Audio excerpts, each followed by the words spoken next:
ಬಿಸಿ ಬೇಳೆ ರಸಂ ಮಾಡೋಣ ಅಂತ ರೆಡಿ ಮಾಡ್ಕೊತಾ ಇದ್ದೀನಿ. ಫಸ್ಟಿಗೆ ಬೇಳೆನ ಒಂದು ಕುಕ್ಕರಲ್ಲಿ ಹಾಕಬೇಕು.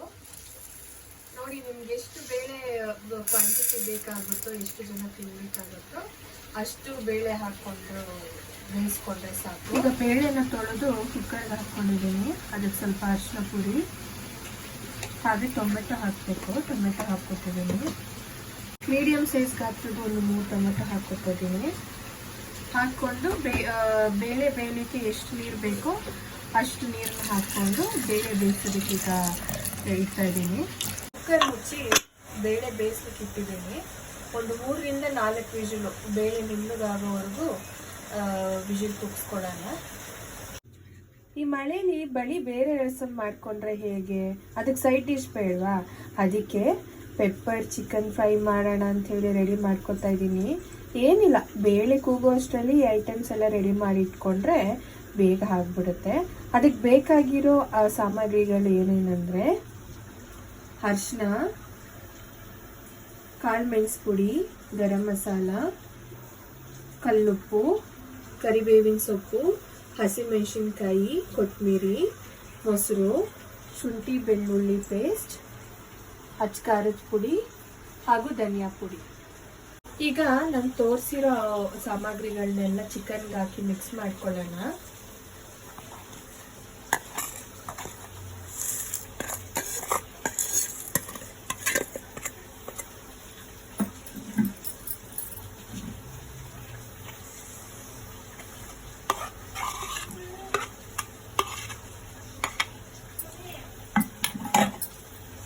ನೀವು ಒಂದೊಂದಾಗಿ ಹಾಕ್ಕೋಬೋದು, ಹಾಗೆ ಎಲ್ಲ ಜೊತೆಗೆ ಹಾಕ್ಕೋಬೋದು. ಮೊಸರು ಎಷ್ಟು ಬೇಕೋ ಅಷ್ಟು ನೀವು ನೋಡ್ಕೊಂಡು ಹಾಕ್ಕೋಬೋದು.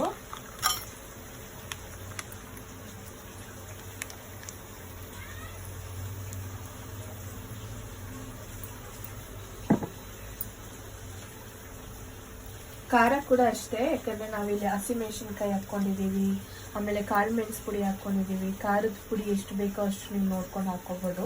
ನಮ್ಮ ಮನೆಯಲ್ಲೆಲ್ಲ ಸ್ವಲ್ಪ ಖಾರ ತಿನ್ನೋದ್ರಿಂದ ನಾವು ಸ್ವಲ್ಪ ಖಾರ ಜಾಸ್ತಿನೇ ಹಾಕ್ಕೊಳ್ತೀವಿ. ಧನಿಯಾ ಪುಡಿ ಹಾಕ್ಕೋಬೇಕು.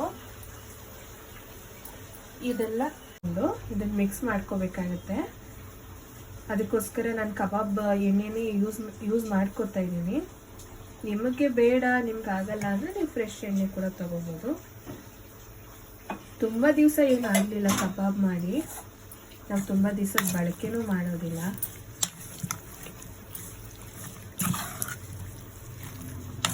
ಈಗ ಚಿಕನ್ಗೆ ಹಾಕಿರೋ ಐಟಮ್ಸ್ನೆಲ್ಲ ಚೆನ್ನಾಗಿ ಮಿಕ್ಸ್ ಮಾಡ್ಕೊಬೇಕು. ಹೇಗೆ ಮಿಕ್ಸ್ ಮಾಡ್ಕೋಬೇಕಂದ್ರೆ ಅದೆಲ್ಲ ಚಿಕನ್ನಿಗೆ ಬೆಳೆಸೋಗ್ಬೇಕು.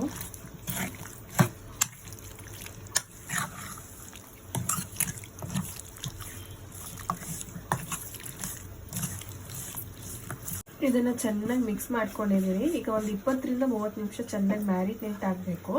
ಇದು ಮ್ಯಾರಿನೇಟ್ ಆಗೋಷ್ಟರಲ್ಲಿ ನಾವು ಬೇಳೆ ಬೆಂದಿದೆ, ಬೇಳೆ ರಸಂನ ರೆಡಿ ಮಾಡ್ಕೊಳ್ಳೋಣ. ಬೆಂದಿದೆ, ಈಗ ಕುಕ್ಕರ್ ವಿಜಿಲ್ ತಗೊಂಡಿದ್ದೀವಿ.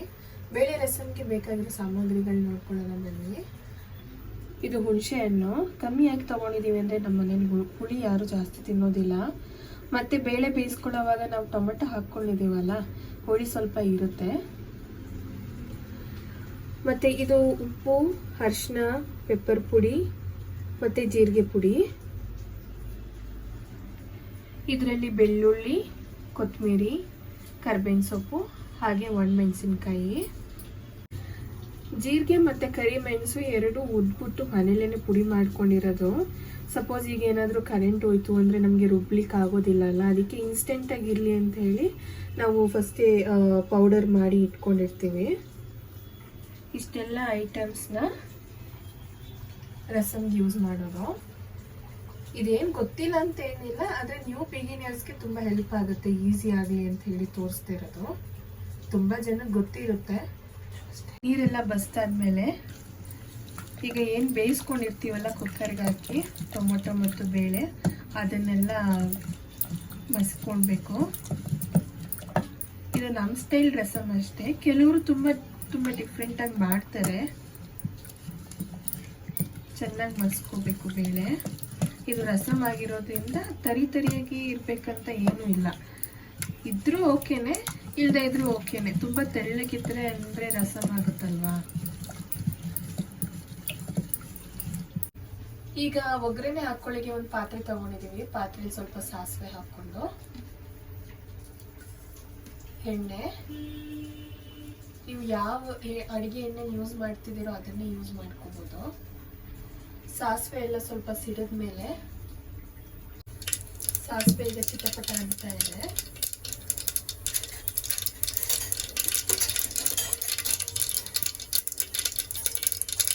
ಈಗ ನಾವು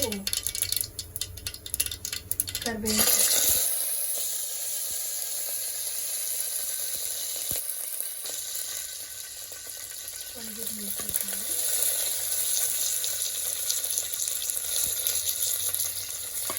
ಮತ್ತೆ ಬೆಳ್ಳುಳ್ಳಿ ಹಾಕಿ ಅದನ್ನು ತುಂಬ ಏನು ಫ್ರೈ ಮಾಡ್ಕೋಬೇಕಂತ ಏನೂ ಇಲ್ಲ, ಮೀಡಿಯಮ್ ಆಗಿ ಫ್ರೈ ಮಾಡ್ಕೊಂಡ್ರೆ ಸಾಕು. ಇಲ್ಲ ತುಂಬ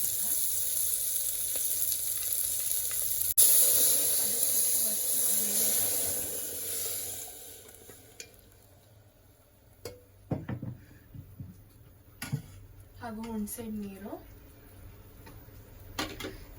ನಾವು ಬೇಳೆದಲ್ಲಿರೋ ನೀರನ್ನೇ, ಬೇಳೆ ಬೆಂದಿರುತ್ತಲ್ವ ಆ ನೀರನ್ನೇ ಹಾಕ್ಕೊಂಡು ಮತ್ತೆ ಹುಣಸೆ ಹಣ್ಣು ನೆನೆಸಿಟ್ಟಿರ್ತೀವಲ್ಲ ಆ ನೀರೇ ನಮಗೆ ಸಾಕಾಗುತ್ತೆ. ನಿಮಗೆ ಬೇಕಂದ್ರೆ ಇನ್ನು ಸ್ವಲ್ಪ ನೀರು ಹಾಕೋಬಹುದು. ಈಗ ಮಿಕ್ಕಿರೋ ಎಲ್ಲ ಐಟಮ್ಸ್ನ ಹಾಕೊಳ್ಳೋಣ. ಇದೆಲ್ಲ ಹಾಕಿದ್ಮೇಲೆ ಕುದಿ ಬರಲಿ. ಕುದಿ ಬಂದ್ಮೇಲೆ ರಸಮ್ ರೆಡಿ ಅಂತಾನೆ ಅರ್ಥ. ಕುದಿ ಬರ್ತಾ ಇದೆ. ಫ್ಲೇವರ್ಗೋಸ್ಕರ ಕೊತ್ತಂಬರಿ,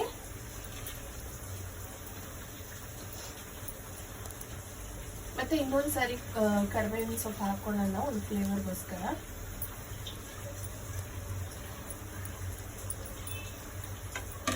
ಹಾಕೊಂಡು ಒಂದೇ ನಿಮಿಷ ಇಲ್ಲ 2 ನಿಮಿಷ ಸಾಕು.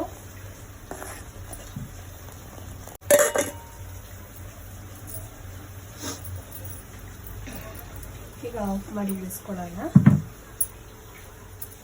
ಈಗ ನೆಕ್ಸ್ಟ್ ಏನಂದ್ರೆ ಚಿಕನ್ಗೆಲ್ಲ ರೆಡಿ ಮಾಡಿ ಇಟ್ಕೊಂಡಿದ್ವಲ್ಲ, ಚಿಕನ್ ಪೆಪ್ಪರ್ ಫ್ರೈಗೆ, ಅದು ಹೇಗೆ ನಾವು ಬಾಣಲಿದಲ್ಲೇ ಎಲ್ಲ ಮ್ಯಾರಿನೇಟ್ ಮಾಡಿಟ್ಟಿದ್ವಿ ಅದೇ ಬಾಣಲಿನ ತೆಗೆದು ಹೈ ಫ್ಲೇಮಲ್ಲೇ ಸ್ಟವ್ ಮೇಲೆ ಇಟ್ಟಿದ್ದೇನೆ. ಅದು ಬೇಯಬೇಕು. ಅದಕ್ಕೊಂದು ತಟ್ಟೆ ಹಾಕಿ ಮುಚ್ಚಿಡೋಣ. ಮುಚ್ಚಿಟ್ಟಿದ್ವಲ್ಲ ಆವಾಗ ನೋಡ್ಕೊತಾ ಇರಬೇಕು, ಅಂದರೆ ಸೌಟು ಹಾಕಿ ತಿರುಗಿಸ್ತಾ ಇರಬೇಕು, ಇಲ್ಲಾಂದರೆ ತಳ ಅನ್ಸುತ್ತೆ.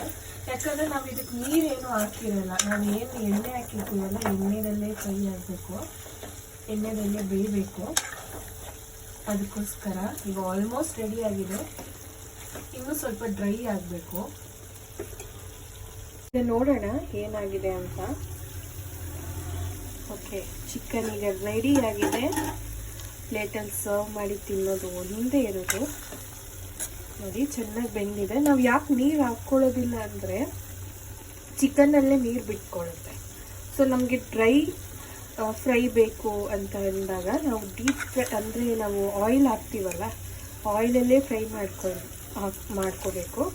ಆಮೇಲೆ ಇದೇನಾಗುತ್ತೆ, ಚಿಕನಲ್ಲಿ ನೀರು ಬಿಟ್ಕೊಳ್ಳುತ್ತಲ್ಲ ಅದರಲ್ಲೇ ಬೆಂದ್ಬಿಡುತ್ತೆ.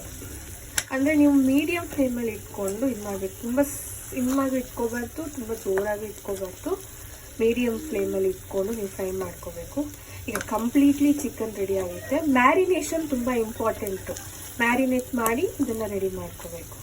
ಸೊ ಈಗ ಆಫ್ ಮಾಡೋಣ.